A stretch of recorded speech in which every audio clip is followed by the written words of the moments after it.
প্রিয় প্রণয়িনী সিজন ২ লেখিকা জান্নাত নুসরাত পর্ব ১০। পৃথিবী গোল। এই গোলাকার পৃথিবীতে দেখা হওয়া মানুষগুলো একসময় সবাই সবার থেকে দূরে চলে যায়।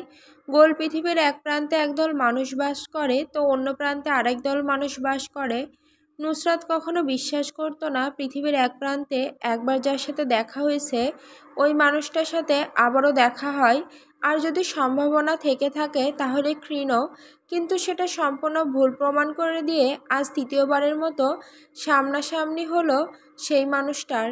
প্রথমবার হয়তো তাকে বাঁচানোর জন্য লোকটা এসেছিল, দ্বিতীয় দেখাটাও অনাকাঙ্ক্ষিত ছিল, আর তৃতীয় দেখাটা কি দ্বিতীয় দেখার মতো অনাকাঙ্ক্ষিত, নাকি ভাগ্য তাদের বারবার নিজের তথাকথিত তকদিরের কাছে এনে দাঁড় করাচ্ছে কে জানে। হয়তো বা তকদির বলে কিছু একটা আছে, যতই তুমি নিজের তাকদিরের কাছ থেকে পালাতে চাইবে তত সেই তাকদির তোমাকে গ্রাস করে ফেলবে, মুখোমুখি করবে নিয়ে গিয়ে নিজের তথাকথিত অতীত, বর্তমান ও ভবিষ্যতের।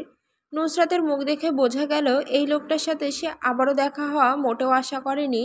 যার সাথে গত দুদিন আগে নুসরাত জব্বর বেয়াদবি করে আসছে সেই লোকটার সাথে সামনাসামনি দেখা হতেই নুসরাতের মুখ দেখার মতো হলো। যার সাথে এই জীবনে সামনাসামনি হবে না ভেবেছিল সেই মানুষটার সাথে আবারও দেখা, এটা কি অনাকাঙ্ক্ষিত নাকি অন্য কিছু? ভাগ্য কেন বারবার এই লোকের সাথে নুসরাতের দেখা করাচ্ছে? নুসরাত চায় না তো এই লোকটার সাথে বারংবার এভাবে দেখা হওয়া, কিন্তু এই তাকদির, ভাগ্য যাই হোক না কেন বারবার এই ঠাডা পড়া লোকটার সামনে এনে দাঁড় করাচ্ছে। কোনো একটা কথা বা লিখা একরকম ছিল, তোমার তাকদির যখন আগে থেকে লিখা তাহলে তুমি কেন তাকদির নিয়ে এত চিন্তা করো? তাকদির ছেড়ে দাও, তাকদিরের ওপর যা হওয়ার তা দেখা যাবে, কারণ আল্লাহ তাআলা উত্তম পরিকল্পনাকারী। তিনি তোমার এবং তোমার ভালো হবে কিসে সেটা নির্ধারণ করেই তোমার তাকদির লিখেছেন। কিন্তু যদি তুমি তাকদিরের বিরুদ্ধে যেতে চাও তাহলে শুনে রাখো, তাকদির তোমাকে এমনভাবে গ্রাস করে ফেলবে মনে হবে তুমি এক অন্ধকার গুহায় বা অতল এক গহ্বরে ফেসে গিয়েছো ভয়ঙ্করভাবে, যা থেকে রেহাই পাওয়ার কোনো রাস্তা নেই। চারিদিকে মাগরিবের আজানের ধ্বনি ভেসে আসছে। এখনও নাসির সাহেবদের সোসাইটির মসজিদে আজান দেননি ইমাম সাহেব। আশেপাশে থাকা সোসাইটির মসজিদ থেকে ভেসে আসছে আজানের করধ্বনি। গেটের সামনে দাঁড়িয়ে ক্ষিপ্ত গতিতে কলিং বেলে চাপ দিচ্ছে নাসির সাহেব, কিন্তু কেউই দরজা খুলছে না। তাই রাগে বিরক্তিতে আর মশার কামড়ের জ্বালায় হুঙ্কার দিয়ে উঠলেন নাসির সাহেব, নাজমিন দরজা খোলো তাড়াতাড়ি, মাথা গরম আছে এমনিতেই, আর গরম করো না। নাসির সাহেব হুঙ্কার, হুঁশিয়ারি বা আদেশের স্বরে বলা কথা কি বাগান ভেদ করে ডুপ্লেক্স বিশিষ্ট বাড়ির ভেতর প্রবেশ করলো তা নাসির সাহেব বোঝার চেষ্টা করলেন না। তিনি ওখানেই দাঁড়িয়ে নিষ্ফিস করা পা নিয়ে দাঁড়িয়ে থাকলেন। যদি পারতেন আজ এই গেট টপকে বাড়ির ভেতর ঢুকতেন, তবে কিন্তু একটা থেকেই যায়, এভাবে বাড়িতে প্রবেশ করলে গেটের রং স্ক্র্যাচ পড়বে, আর তার এই জন্য খরচ করতে হবে এতগুলো টাকা। আর এই নাসির কখনো নিজের টাকা এমনি খরচ করে না, টাকা খরচ করার ভয়ে নাসির সাহেব গেটের সামনে দাঁড়িয়ে আছেন চুপচাপ। টাকার বিষয় যদি না আসতো তাহলে নাসির সাহেবকে জীবনে কেউ এই দেওয়াল টপকানো থেকে আটকাতে পারতো না। নাসির সাহেব রাগ থামানোর চেষ্টা করলেন। বাড়িতে এত রাগ নিয়ে প্রবেশ করলে নাজমিন বেগমের কাছ থেকে ঝাড়ি খেতে হবে, আর তার কারণও সে নিজে। এর আগেও যখন সুফি খাতুন ভালো পাত্রের সন্ধান দিতে পারেননি, তাহলে কেন আবার সুফি খাতুনের ওপর বিশ্বাস করে গেলেন উনি? এটা ভেবে হাই হুতাশ করে মরে যাচ্ছেন ভেতর ভেতর নাসির সাহেব। এবার নাসির সাহেবের নিজের ইচ্ছে হলো নিজের মাথাটা গেটে ধরে দুটো ধুমধাম করে বাড়ি দিতে। যেই কথা সেই কাজ, বাড়ি দেওয়ার জন্য গেটের দিকে এগিয়ে যেতেই মনে হলো আরে রং তো উঠে যাবে, তার জন্য খরচ হবে মোটা অঙ্কের টাকা। আর এইসব ছোটোখাটো বিষয়ে সৈয়দ নাসির উদ্দিন টাকা খরচ করেন তাহলে সোসাইটিতে তার বদনাম হয়ে যাবে। সবার মুখের আলোচনা থাকবে নাসির সামান্য একটা স্ক্র্যাচের জন্য হাত ভর্তি টাকা খরচ করেছে। নাসির সাহেবের চিন্তায় ব্যাঘাত ঘটিয়ে গেট খুলে গেল শব্দ করে।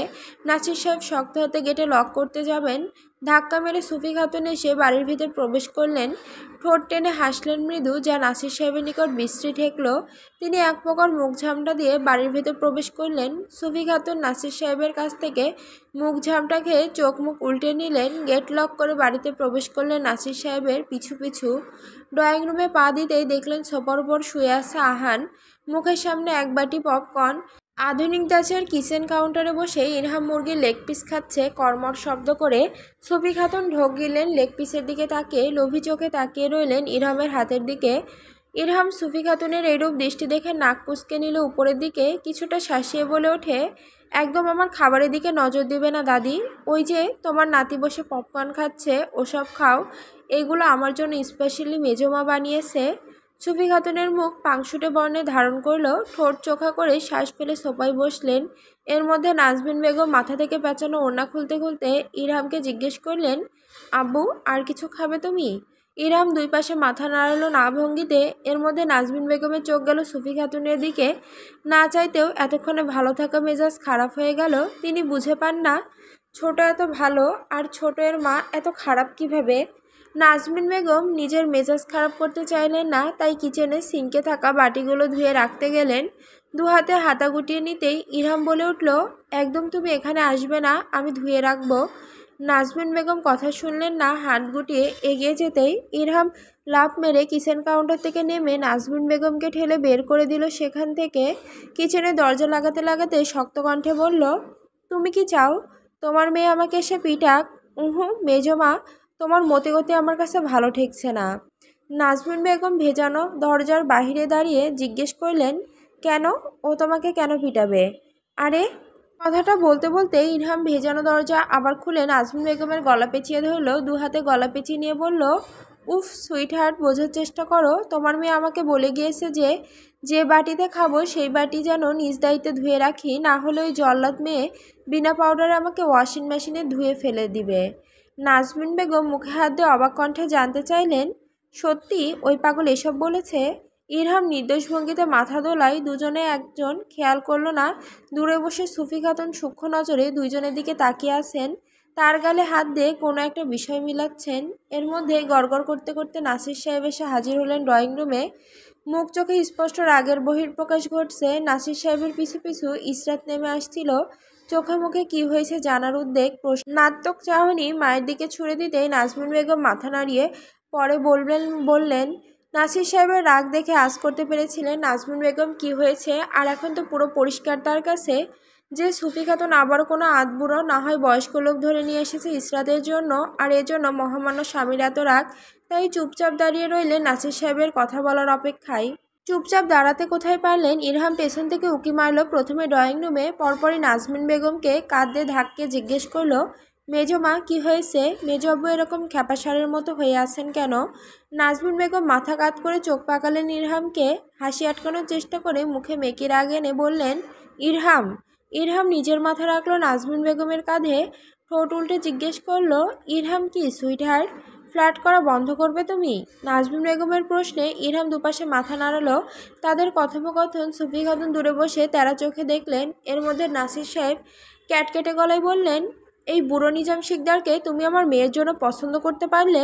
তোমার উপর সামান্য বিশ্বাস করাই বিশ্বাসের এই মূল্য দিলে তুমি ফুফি? আহান পপকর্ন খেতে খেতে উঠে বসলো, ইসরাতকে নিজের পাশে বসার জায়গা করে দিল। ইসরাত বসলো আহানের পাশ ঘেঁষে শান্ত ভঙ্গিতে। তারপর দুজন একসাথে বসে মুখে পপকর্ন পুড়তে শুরু করলো। পপকর্ন খেতে খেতে যখন পাত্র হিসেবে শুনলো নিজাম শিকদারের কথা, সিটকে পপকর্ন বের হয়ে আসলো মুখের বাহিরে, কেসে উঠল শব্দ করে। আহান হালকা হাতে ইসরাতের পিঠে হাত বুলিয়ে দিতে লাগলো।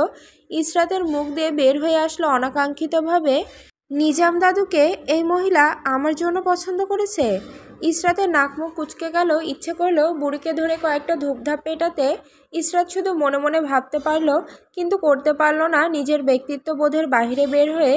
এরপর কানে আসলো সুফি খাতুনের অত্যন্ত কোমল স্বরে, যতটুকু স্বর নরম করলে একটা মানুষকে নিজের আয়ত্তে আনা যায় ততটুকু এনে বললেন, নাসির তুই রাগ করছিস কেন?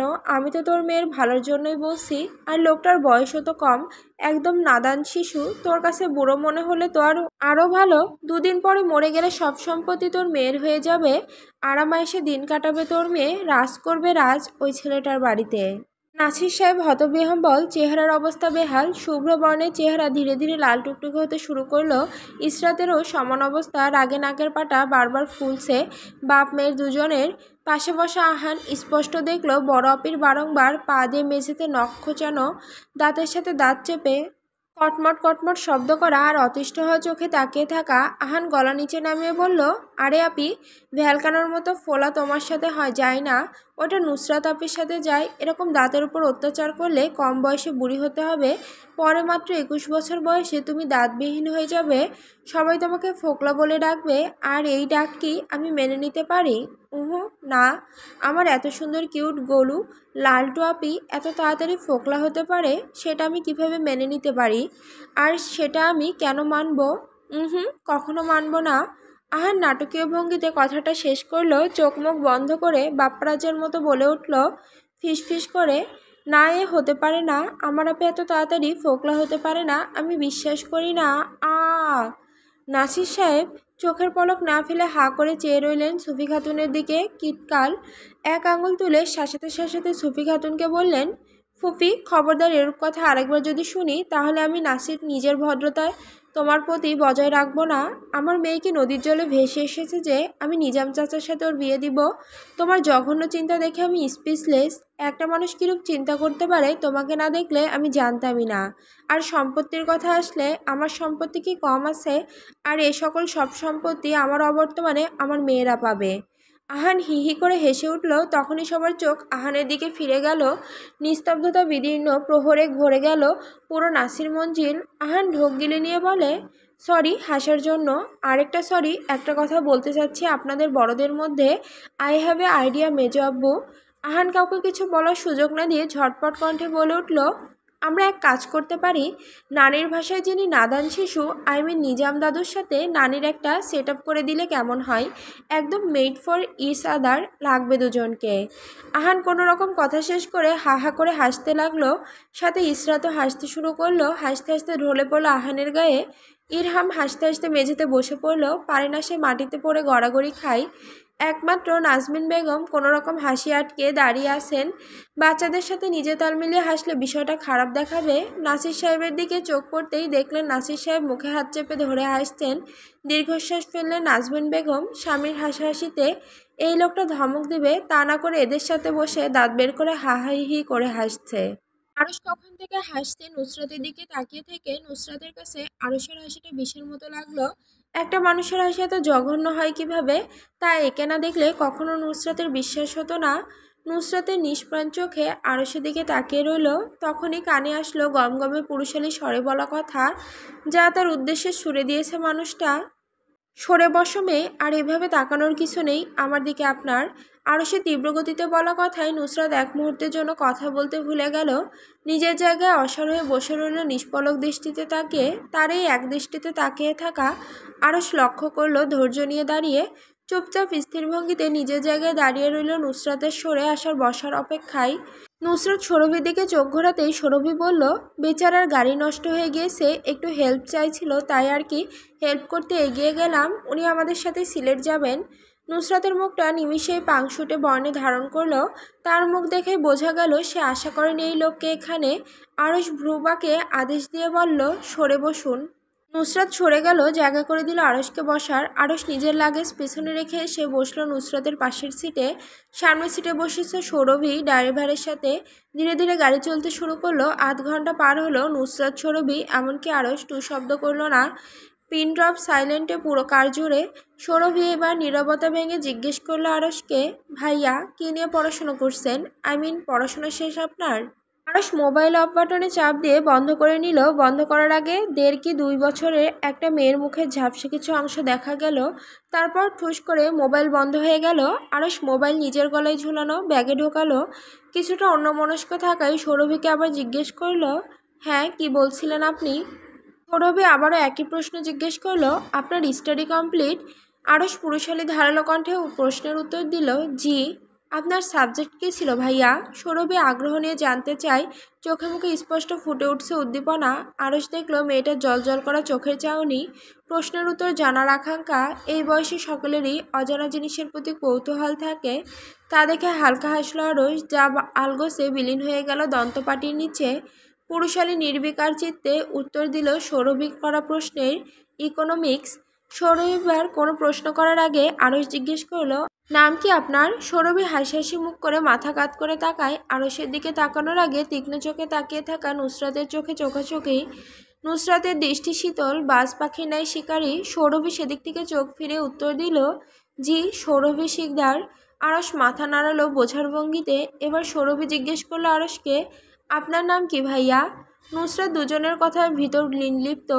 সারাদিন পটর পটর করা নুসরাতের ভেতর কথা বলার কোনো প্রকার উদ্দীপনা দেখা দিল না। আরস রাশভারী কণ্ঠে বলল, আরস, সৈয়দ আরস হেলাল। নুসরাত মোবাইলের দিকে একদৃষ্টিতে তাকিয়ে রয়। ঠিক বোঝা গেল না আরসের কথা তার কানে গিয়েছে কি না। সৌরভী অবাক চোখে তাকায় আরসের দিকে, ড্যাব ড্যাব করে তাকিয়ে থেকে বলে ওঠে, ভাইয়া ও। সৌরভী সব কিছু গুলিয়ে ফেলল কথা বলতে গিয়ে। আরস ভ্রুকুঞ্চিত করে মাথা একটু আগায় সামনে জিজ্ঞেস করে, ও কি? নুসরাত এতক্ষণে নির্লিপ্ততা ঝেড়ে ফেলে বলে ওঠে, ও কিছু না। সৌরভী মুখ খুলতে নিলেই নুসরাত দুপাশে মাথা নাড়ায়, ঠোঁটে আঙুল রেখে চুপ দেখায়, যা আর চোখে লক্ষ্য করে আরস। ঠোঁট টিপে এবার জিজ্ঞেস করে, কি বলছিলেন বলুন আপনি? সৌরভী হাসে নিজের কথা এক নিমিষে গুছিয়ে নিয়ে বলে ওঠে, ভাইয়া পৃথিবী কিন্তু গোল, আবারও প্রমাণ হয়ে গেল। দেখুন আপনাদের বাড়ির একটু বিপরীতে যে বাড়ি, ওইটা আমাদের বাড়ি। আরস কিছু বলে না, এবার সরাসরি নিজের দৃষ্টি ঘোরায় নুসরাতের দিকে। জানতে চেয়ে জিজ্ঞেস করে সৌরভীকে ওনার নাম। সৌরভী ঝটপট উত্তর দিতে গিয়ে থেমে যায়। নুসরাত সৌরভীর কথায় ফোড়ন কেটে বলে, ময়না মির্জা। আরস তড়াক করে নুসরাতের দিকে তাকায়, কৌতূহল নিয়ে জিজ্ঞেস করে, আপনার সাথে আমার আরও একবার দেখা হয়েছিল কি? নুসরাত নির্লিপ্ত গলায় কাটকাট কণ্ঠে বলে, জি না। আরস জিজ্ঞেস করে সৌরভীকে, ভবিষ্যৎ নিয়ে কী ভাবনা আপনার সৌরভী? সৌরভী নম্র কণ্ঠে উত্তর দেয়, জি গৃহিণী হব। আরস হাসে একটু, আবারও জিজ্ঞেস করে, পড়াশোনা কত দূর? সৌরভী ঝটপট গলায় উত্তর দেয়, অনার্স ফার্স্ট ইয়ার। ময়না মির্জা, আপনার ভবিষ্যৎ নিয়ে কী ভাবনা? আরসের ঠাট্টার স্বরে করা প্রশ্নে নুসরাত ঠোঁট বাঁকায়, মৃদু কণ্ঠে বলে, বিয়ে শাদী করব, বাচ্চা পয়দা করব, পাশের বাড়ির ভাবি আন্টিদের সাথে বসে আরেক বাসার ভাবি আন্টিদের নামে চুগলি করব, এই ভাবনা আমার। আরস নিজের চোখের উষ্ণ পাওয়ারের চশমা খুলে হাতে নেয়, গম্ভীর কণ্ঠে বলে ওঠে, আমি এটা জিজ্ঞেস করিনি। নুসরাত আরসের কথা কেটে দিয়ে ব্যগ্রতা নিয়ে জিজ্ঞেস করে, তাহলে কি জিজ্ঞেস করেছেন আপনি? আরস নিষ্প্রাণ দৃষ্টি সামনের দিকে স্থির করে, উদাসীন কণ্ঠে জানতে চায় আবার, ভবিষ্যৎ সম্পর্কে আপনার জানতে চেয়েছি, ভবিষ্যৎ প্ল্যান কি? নুসরাতের ঠোঁটের আগায় প্রশ্নের উত্তর ছিল মনে হয়। ঝটপট উত্তর দিতে গিয়ে একটু সময় থামল, তারপর এক মুহূর্ত বিলম্ব না করে আগের মতো অবিচল কণ্ঠে বলল, আমি রাস্তায় প্রতিবন্ধী সেজে বসে থাকব, আর আমার জামাই ভিক্ষা করবে, সাথে সাথে বলবে আল্লাহ নবীজির নামে 4টা দিয়ে যান। সৌরভী নিরর্থক অভিমত পোষণ করল, এই মেয়ে দ্বারা সব সম্ভব, হয়তোবা দেখা যাবে বেশি ঘাটাতে গেলে এর বেচারা ভবিষ্যৎ জামাইকে নিয়ে সত্যি সত্যি রাস্তায় নেমে গিয়েছে ভিক্ষা করতে। তাই সৌরভী নিজেও ঠোঁটের চিপার এঁটে বসে রইল সামনের সিটে। আরস আর কোনো কথা বলল না। অনেক কথা বলেছে, আজকের জন্য মুখ ব্যথা হয়ে গিয়েছে তার। তার মোবাইল আবার পকেট থেকে বের করে স্ক্রল করতে লাগলো চুপচাপ। মাগরিবের আজান দিয়েছে কিছুক্ষণ আগে। আরও সৌরভীদের গাড়ি একপাশে দাঁড় করিয়ে গিয়েছে 10 মিনিটের জন্য মসজিদে। গাড়ি থেকে নামার আগে পরনের ডেনিম জ্যাকেটটা রেখে গিয়েছে নিজের সিটের উপর। সেখান থেকে ব্ল্যাকবেরির মিষ্টি ঘ্রাণ সুরসুর করে প্রবেশ করছে গাড়িতে বসে থাকা দুই রমণীর নাসারন্ধের ভেতর। দীর্ঘ 10 মিনিট পর যখন আরস ফিরে আসলো, তখন দেখলো নুসরাত ফুসফুস শব্দ করে ঘুমাচ্ছে সিটের মধ্যে। মাথা একদিকে কাত হয়ে আছে। আরস গাড়িতে বসে গাড়ির দরজা টেনে লাগিয়ে দিল, তারপর হাত বাড়িয়ে নুসরাতের মাথা টেনে আনলো সিটে। আলগোছে সিটের উপর রেখে দিল মেয়েলি মাথাটা। নিজের পিঠের পেছনের কুশন বের করে নিয়ে নুসরাতের মাথার নিচে দেয় যত্ন সহকারে। আরস নিজের চোখ নুসরাতের থেকে ফিরাতেই সৌরভীর সাথে চোখাচোখি হয়। থতমত খেয়ে ঠোঁট টিপল আরস, তারপর একটু সন্দেহী গলায় জিজ্ঞেস করলো, ও বিবাহিত? জি না ভাইয়া। আরস এবার একটু ধীরতা নিয়ে সন্দেহী কণ্ঠে জিজ্ঞেস করে, আর ইউ শিওর সৌরভী? এবার সৌরভী থমকায়। সত্যিই তো সে নুসরাতকে কোনোদিন জিজ্ঞেস করেনি তাদের বাড়ি বিষয়ক প্রশ্ন, কখনো জিজ্ঞেস করেনি সে কি বিবাহিত নাকি অবিবাহিত। সৈয়দ বাড়ির অভ্যন্তরে ঘটে চলা কোনো কিছু তার কাছে পরিষ্কার নয়, আর নুসরাতও কোনোদিন ইচ্ছে প্রকাশ করেনি বলার জন্য নিজের বাড়ির ভেতরে চলা সমস্যার। সৌরভী দ্বিধাদ্বন্দ্বে ভোগে। দ্বিধা নিয়ে নিজে নুয়ে যাওয়া চোখ তুলে আমতা আমতা করে বলে ওঠে, আই ডোন্ট নো ভাইয়া, আমি কোনোদিন জানতে চাইনি এই বিষয়ে ওর কাছে। আরও হাসলো, আর কোনো প্রশ্ন জিজ্ঞেস করল না সৌরভীকে। রাত গভীর হলো। রাস্তায় গাড়ি চলাচল ধীরে ধীরে কমতে শুরু করলো। গ্লাস ভেদ করে বাতাসে শস্য করে এসে প্রবেশ করলো পুরো গাড়িতে। গাড়ি যখন সোসাইটির ভিতর ঢুকলো, নুসরাত ধীরে ধীরে চোখ খুলে তাকালো। মাথা একদিকে রাগ করতেই ম্যানলি পারফিউমের তীব্র ঘ্রাণ প্রবেশ করলো নাসারন্ধ্রের ভেতর দিয়ে। চোখ ঝাপটাতেই বাহিরের ল্যাম্পপোস্টের তীক্ষ্ণ রোশনি এসে লাগলো চোখে। এক হাত দিয়ে চোখ চেপে ধরল, তারপর আলস হয়ে আসতেই ঘুম ঘুম কণ্ঠে সৌরভীকে জিজ্ঞেস করলো, চলে এসেছি? তখনও নুসরাতের নাকে যাচ্ছে ব্ল্যাকবেরির মিষ্টি ঘ্রাণ। ঘুম পুরোপুরি না কাটায় বুঝতে পারল না পাশের ব্যক্তির কাঁধে মাথা রেখে শুয়ে আছে সে। সৌরভী উত্তর দিল ধীরে সুস্থে নুসরাতের প্রশ্নের, ম্যাডামের ঘুম শেষ। নুসরাত উঠে বসতে বসতে নাকে হাত ডলল, নাকে নিষ্পিস করছে কোনো কিছু। প্রশ্নের উত্তর দিতে গিয়ে নাক মুখ খিচে হাসি দিয়ে উঠল। মুখ থেকে হাত সরাতেই পাশ থেকে কেউ টিস্যু এগিয়ে দিল নাকের সামনে। নুসরাত তার নাকে চেপে ধরে পাশে তাকাতেই কালো মনোবিশিষ্ট পুরুষালী চোখের সাথে চোখের মিলন ঘটল। তারপর সেদিকে তাকিয়ে থেকে নুসরাত সৌরভীকে বলল, আমাকে এখানে নামিয়ে দেন, আমি একা একা যেতে পারবো। সৌরভী অনীহা নিয়ে বলল, আর একটু রয়েছে, সামনে গিয়ে নামবি। নুসরাত শুনল না, সে এখানে নামবে বলছে মানে এখানেই নামবে, কারোর কোনো কথা শুনবে না। অগত্যা ড্রাইভারকে সৌরভী গাড়ি থামানোর কথা বলল। ড্রাইভার গাড়ি থামাতে নুসরাত নিজের এয়ারপড, ল্যাপটপের ব্যাগ আর মোবাইল তাবা মেরে চেপে ধরে নেমে যেতে নিবে। আরুষ জিজ্ঞেস করলো, বিবাহিত? নুসরাত গাড়ির দরজার লক খুলে গাড়ি থেকে নামতে নামতে উত্তর দিল, না। আরুষ আবারও রাশভারী কণ্ঠে জিজ্ঞেস করলো, বিবাহিত? নুসরাত আবারও নির্লিপ্ত কণ্ঠে উত্তর দিল, না। আরুষ নিজের জায়গায় অটল থেকে কঠোর কণ্ঠে জিজ্ঞেস করলো, বিবাহিত? নুসরাত শীতল কণ্ঠে উত্তর দিল, না। সৌরভী একবার আরশের দিকে একবার নুসরাতের দিকে শুধু তাকালো। দুজনের বিবাহিত প্রশ্নে আর না উত্তরে সে আটকে। আবারও সৌরভীর কানে আসলো কড়মড় করে আরশ জিজ্ঞেস করছে, বিবাহিত? নুসরাত গাড়ির দরজা আটকাতে আটকাতে বলল, জি না। আরশ পুরুষালী উদ্বিগ্ন কণ্ঠে আবারও জানতে চাই, বিবাহিত? নুসরাত তেরসা গলায় বলে, না। আরশ ঠোঁট বাঁকিয়ে হাসে নুসরাতের দিকে একবার তীক্ষ্ণ চোখ বুলিয়ে নিয়ে বলে, আপনি কি বিবাহিত ময়না মির্জা? আরশ শেষের কথাটা একটু টেনে টেনে বলল, যেন নুসরাতের নামে ঠাট্টা উড়ালো। নুসরাতও কাটকাট গলায় বলে, আমি পিওর সিঙ্গেল ভাইয়া, আপনার আমাকে দেখেই বোঝা উচিত। আরশের ঠোঁটে হাসি ফুটে ওঠে, যা গাড়ি অন্ধকার থাকার দরুন বোঝা মুশকিল হয়। আরশ তীক্ষ্ণ গলায় জানতে চাই, শেষবারের মতো জিজ্ঞেস করছি, মিস অর মিসেস বিবাহিত কিনা? পরের বার উত্তর দেওয়ার জন্য সময় থাকবে, কিন্তু উত্তর দিতে পারবেন না ময়না মির্জা। আরশের কণ্ঠে অদৃশ্য কোনো কিছু অনুভব করল নুসরাত, তবুও নিজের ধীরতায় অটল থেকে রগরগে গলায় উত্তর দিল, আমি অবিবাহিত, অবিবাহিত, অবিবাহিত। হয়েছে, এবার আমি যাই। আরশ ল্যাম্পপোস্টের ঘোলাটে আলোয় নির্বিকার চোখে ধৈর্য ধরে বসে নুসরাতের মুখের পরিবর্তন দেখল। কি রকম হয়েছে তার করা প্রশ্নে উত্তর দেওয়ার সময় ঠোঁট নাড়ালো, কপাল কুঞ্চিত হওয়া, নাকের পাটাতন থেকে ঘাম মুছে নেওয়া, অতিষ্ঠ হওয়া, এমনকি তার উপর বিরক্ত হয়ে শক্ত হাতে দরজা লাগানো। আরশ বন্ধ গাড়ির দরজার দিকে চেয়ে চুলে হাত বোলাতে বোলাতে ঠোঁট বাঁকিয়ে হাসলো। চোখ বন্ধ করে পিছনের দিকে মাথা এলিয়ে দিয়ে বলে উঠল, I like your blunt answer in a dangerous way. আপনার প্রতি জানার কৌতূহল আরও একটু বেড়ে গেল ময়না মির্জা। শুধু সত্যটা জানতে দিন, একটু কনফিউশন রয়েছে আপনার প্রতি, সেটা দূর হোক, তারপর বুঝিয়ে ছাড়বো আমি আরশে লাল কি। দোয়া করুন আমি যাকে ভাবছি আপনি যেন সে না হন। আপনি যদি সে হন, ইউ আর টোটালি ডমড মিসেস শায়েদা আরশ। নিজের স্টাডি রুমে মাথায় হাত ঠেকিয়ে বসা এক চওড়া শরীর বিশিষ্ট পুরুষ, বয়স তার 30-এর কোঠায়, কিন্তু এখনও অবিবাহিত। পছন্দসই কোনো রমণী না পাওয়ায় 30 বছরের এই জীবনে এখনও সিঙ্গেল সে। গম্ভীর মুখভঙ্গি করা তার, চোখে মুখে তীক্ষ্ণতা, চোখ স্থির সামনের ল্যাপটপের দিকে। ঠোঁটে ক্ষুরো হাসি লেগে আছে সামান্য। ল্যাপটপের কিবোর্ডে আঙুল চালাতে চালাতে এক সময় তার হাত থামে। বিরক্ত হয় নিজের প্রতি, বা হাতের তালুতে কপাল ঠেকে নিষ্ক্রিয় ভঙ্গিতে বসে।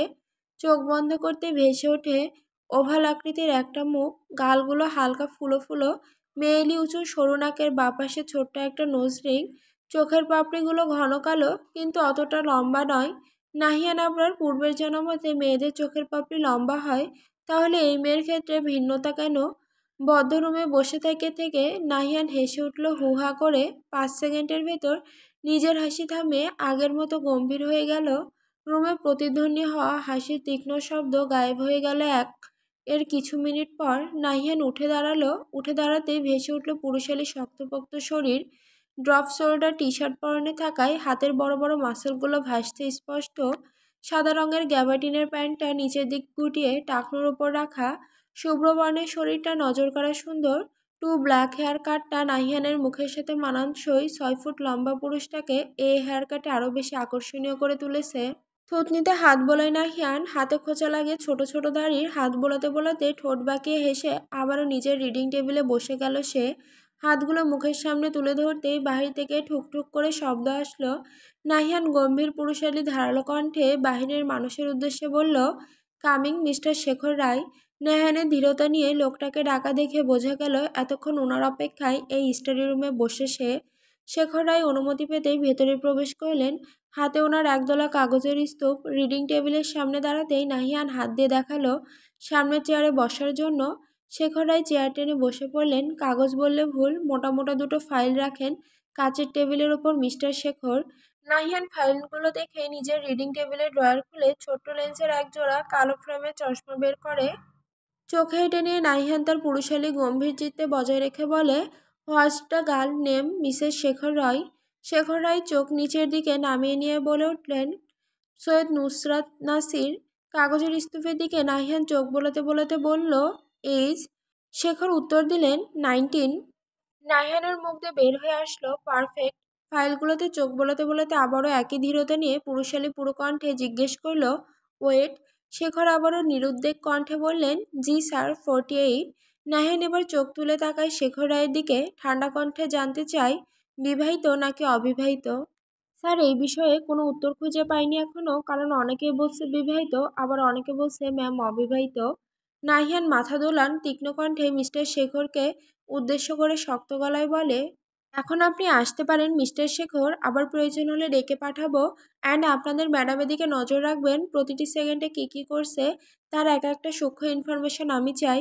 মিস্টার শেখর ওকে স্যার বলে উঠতে যাবেন, এর মধ্যেই নাহিয়ান আবার ডেকে উঠল।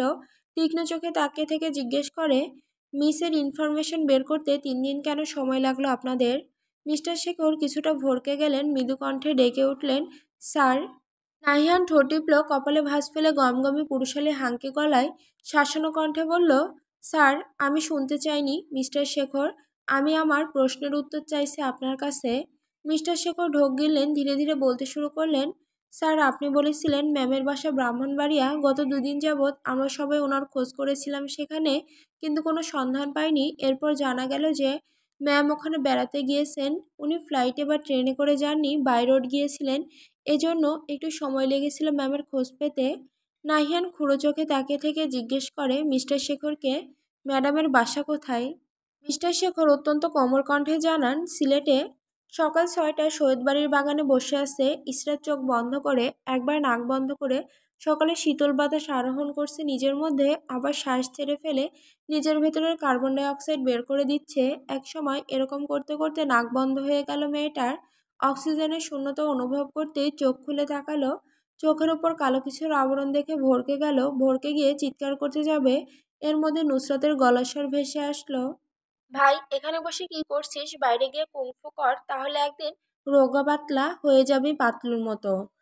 নুসরাত কথা শেষ করে এক হাতে সামনে এনে হু হা করতে শুরু করলো। ইসরাত নিজের মুখের ওপর থেকে জিনিসটা সরাতে চোখে ভাসলো আন্ডারওয়্যার। ওয়াক ওয়াক করে বমি করতে যাবে নুসরাত বলল, বোন আমার থাম, এভাবে বমি টমি করে আমার এত সুন্দর বাগান নষ্ট করিস না। এটা আমি গত সপ্তাহে লোকাল বাজার থেকে ফকফকা 50 টাকার নোট দিয়ে তোর জন্য স্পেশালি কিনেছি, যাতে তুই এতে সর্দি মুছতে পারিস। বল, একদম ভালো কাজ করেছি না? তুই তো আবার লোকাল জিনিস ইউজ করিস না, ব্র্যান্ডের মাল ইউজ করিস। নুসরাত কিছুটা টেনে টেনে বলল শেষের কথা। ইসরাত চোখ তুলে নুসরাতের দিকে তাকায়, যে হাসি হাসি মুখ করে ইসরাতকে অবলোকন করছে। দ্বিধাভরা কণ্ঠে সত্যতা যাচাই করতে জানতে চায়, সত্যি? নুসরাত বিরক্তি নিয়ে এগিয়ে আসে ইসরাতের দিকে, টেনে মাদুর থেকে তুলতে তুলতে বলে, আমার মা, আমি মিথ্যা কথা বলি না, তুই জানিস না? আমি কি তোর মতো একটা বোকা মেয়েকে মিথ্যা কথা বলতে পারি? নুসরাতের কথা শেষ হতেই ইসরাতের হাতের গাঁটটা লাগে তার মাথায়। ইসরাত কাটকাট কণ্ঠে জিজ্ঞেস করে, মিথ্যা কথা বলার জায়গা পাস না? তুই আর মিথ্যা দুজনে একে অপরের খালাতো ভাই বোন। নুসরাত ইসরাতের মাথা হাতে নিয়ে পেঁচিয়ে ধরে বলে ওঠে, এত সত্যি কথা বলতে নেই, চল পার্কে একটু হাঁটাহাঁটি করে আসি। ইসরাত যেতে চাইল না, নুসরাত এক প্রকার টেনে নিয়ে গেল বাড়ির বাইরে। অজ্ঞতা না চাইতেও যেতে হলো নুসরাতের টানাটানির কাছে হার মেনে নাসির মঞ্জিলের বাইরে। সৈয়দ বাড়ির পার হওয়ার সময় দেখা গেল হেলাল সাহেবের সাথে। ইসরাত মৃদু কণ্ঠে সালাম দিল, হেলাল সাহেব সালাম নিয়ে তা আবার ফিরিয়ে দিলেন। নুসরাতের এতটুকু সময় নেই, সে কোনো রকম সালাম করে ভাগলো সেখান থেকে বড় বড় পা ফেলে। নিজাম শিকদার নিজের বারান্দা থেকে জিনিসটা লক্ষ্য করে বিড়বিড় করে আওড়ালেন, বেয়াদব মেয়ে। পার্কের ভিতর প্রবেশ করতে দেখা হলো ইরহামের সাথে নুসরাতের। ইসরাত ততক্ষণে কিছুটা পিছিয়ে পড়েছে নুসরাতের থেকে। ইরহাম নুসরাতকে দেখতেই দৌড় দিয়ে আসলো দুহাত মেলে। নুসরাতও দৌড় মেরে গিয়ে জাপটে জড়িয়ে ধরল ইরহামের পিঠে। নুসরাত হাত বোলায়। দুজন একসাথে হেসে ওঠে অনেকদিন পর দেখা হওয়ার জন্য। ইরহাম মিনমিন করে জিজ্ঞেস করে, ভাই কবে আসছোস বাড়িতে?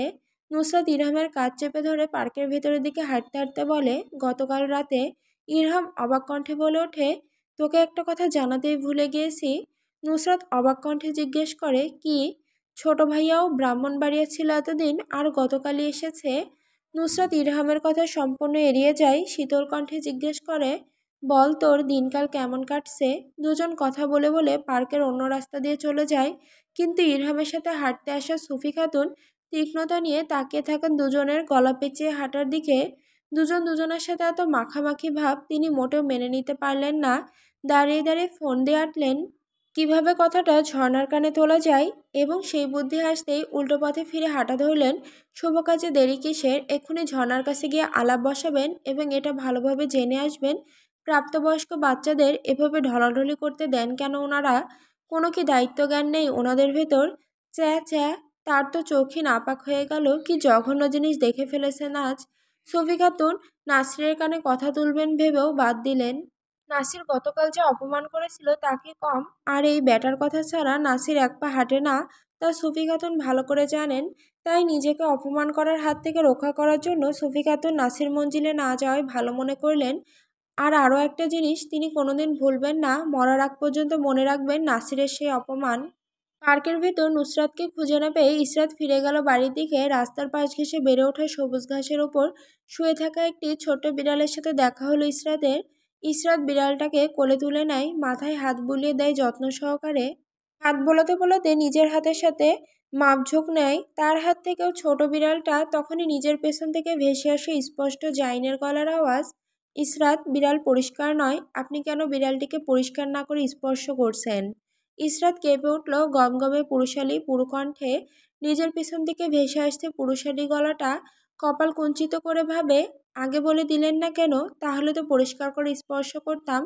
মনের কথা মনে রেখে জাইনের মুখ দেখার জন্য ঘাড় বাঁকায় সামান্য। অক্ষিকোটরে ভাসে পুরুষালী শুভ্র বর্ণের মুখ। জাইন ঠোঁট জিহ্বা দিয়ে ভিজিয়ে নিয়ে বিড়ালটাকে ইসরাতের হাত থেকে ছাড়িয়ে নেয়, আবারও ঘাসের উপর বিড়ালটাকে রেখে দেয়, তারপর পকেটে হাত ঢোকায়, কিছু একটার খোঁজ করে পকেট হাতায়। হাতে কাঙ্ক্ষিত বস্তুর স্পর্শ পেতেই মুঠোয় পড়ে নেয়। ইসরাত কৌতূহল নিয়ে তাকিয়েছিল জাইনের দিকে। জাইন জিনিসটার মুখ খুলে ইসরাতের হাতে স্প্রে করতে করতে বলে ওঠে, ও এখনো ছোট, তাই ওকে এখানে রাখুন, বড় হলে নিয়ে যাবেন নিজের বাসায়। ইসরাত মেনে নেয় শান্ত ভঙ্গিতে জাইনের কথা, চুপচাপ চলে যেতে নিবে। জাইন হাত টেনে ধরে। ইসরাত প্রশ্নাত্মক চাহনি ছুড়ে দিতেই জাইন বলে, বাসায় গিয়ে হাত ভালো করে পরিষ্কার করে নিবেন।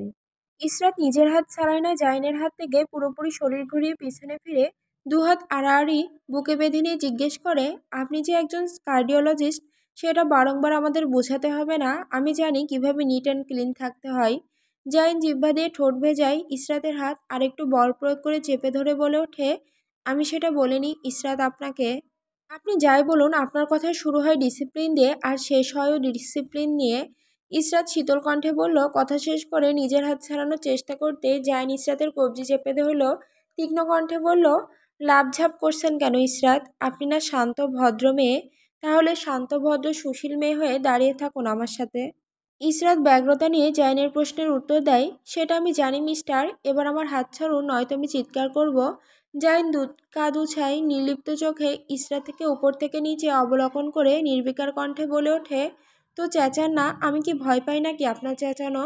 ইসরাত আঙুল তুলে শাসানোর জন্য জাইন নিজের আঙুল দ্বারা আলগোছে তা নামিয়ে দেয় নিচের দিকে। ঠান্ডা গলায় বলে ওঠে, ইসরাত, মুখের সামনে তর্জনী আঙুল তোলা আমি মোটেও পছন্দ করি না, নেক্সট টাইম করবেন না এটা। ইসরাত সরু চোখে দেখে জাইনকে, ক্ষুরতা নিয়ে বলে, তা আমার দেখার বিষয় নয়, আপনাকে কি বিরক্ত করে আর কি না করে। জাইন ইসরাতের কবজি একটু শক্ত করে চেপে ধরে অন্য রাস্তা দিয়ে হাঁটতে হাঁটতে বলে, অবশ্যই, কারণ আমার ভবিষ্যতের দায়িত্ব আপনার উপর নির্ভর করে। ইসরাত চেঁচাতে যাবে, জাইন ঠোঁটে আঙুল রেখে বলল, চুপ, একটা শব্দ নয় ইসরাত। ইসরাত মুচড়ে নিজের হাত ছাড়ানোর চেষ্টা করতে করতে বলে ওঠে, কিন্তু আমি চেঁচাবো বলছি, ছাড়ুন আমার হাত। তো চেঁচান, আমি না করেছি নাকি? এতে কিন্তু আপনারই লস। ইসরাত প্রশ্নোত্তর চাহনি নিয়ে জায়ানকে জিজ্ঞেস করে, কিভাবে? দেখুন ইসরাত, আপনি চিৎকার করবেন, মানুষ আসবে আপনাকে বাঁচাতে, তখন আমাকে জিজ্ঞেস করবে আমি কেন আপনাকে টেনে নিয়ে যাচ্ছি। আমি সোজা উত্তর দিব, আপনি আমার বউ 12 বছর আগে বিবাহ করে রেখে গিয়েছিলাম, এখন বউ বিবাহ মানছে না, তাই বউকে আমার ভাষায় বোঝাতে একটু ওইদিকে নিয়ে যাচ্ছি। ইসরাত উপর-নিচ মাথা নাড়ল জাইনের কথায়, আবার তড়াক করে জিজ্ঞেস করলো, কিন্তু প্রমাণ কোথায় আপনি আমার স্বামী? জাইন হাসলো, ইসরাতের চোখের দিকে তাকিয়ে বলল, আমাকে এত বোকা ভাববেন না ইসরাত, আমি মাঠে খালি হাতে নামিনি। Bat ball, stump, player, umpire সব নিয়ে নেমেছি। আমার প্রশ্নের উত্তর আমি পাইনি। ইসরাত রিনরিনে গলায় বলে ওঠে। জাইন ইসরাতের মাথায় হাত দিয়ে টোকা দিয়ে বলে, বোকা ইসরাত, আমার কথার মধ্যেই উত্তর আছে, আপনি কষ্ট করে জ্ঞান কাজে লাগিয়ে খুঁজে নিন। ইসরাত জাইনের চওড়া পুরুষালী পৃষ্ঠদেশের দিকে তাকিয়ে থাকে। নাকে ম্যানলি পারফিউমের কড়া ঘ্রাণের সাথে পুদিনা পাতার আর ক্লোনের ঘ্রাণ আসছে। ইসরাত চোখ বন্ধ করে মিষ্টি সেই ঘ্রাণটা টেনে নেয় নিজের ভেতর। জাইন পিছনে ইসরাতকে দাঁড়িয়ে পড়তে দেখে মনে করে পালানোর চেষ্টা করছে মেয়েটা, তাই ঘাড় ঘুরিয়ে তড়াক করে তাকায় পেছনে। ইসরাত তখনও নিজ জায়গায় স্থির দাঁড়িয়ে থেকে সেই মিষ্টি ঘ্রাণটা টেনে নিচ্ছে নিজের ভেতর। জাইন স্থির দাঁড়ানো ইসরাতের দিকে এক পা এগিয়ে যায়, তারপর 2 পা, তারপর 3 পা, এরকম করে একদম ইসরাতের সন্নিকটে চলে আসে। টান টান হয়ে দাঁড়ানো জাইন সামান্য গ্রীবা বাঁকিয়ে নিজের মুখ ইসরাতের মুখের কাছে নিয়ে আসে। রেড চেরির মতো লাল বর্ণের পুরুষালী ঠোঁট জোড়া নাড়িয়ে নাড়িয়ে শীতল কণ্ঠে ইসরাতে সোনার মতো করে বিড়বিড় করে আওড়ায়, হাজারো বছর আপনার দিকে তাকিয়ে থাকলেও আমার চোখের তৃষ্ণা কখনোই মিটবে না।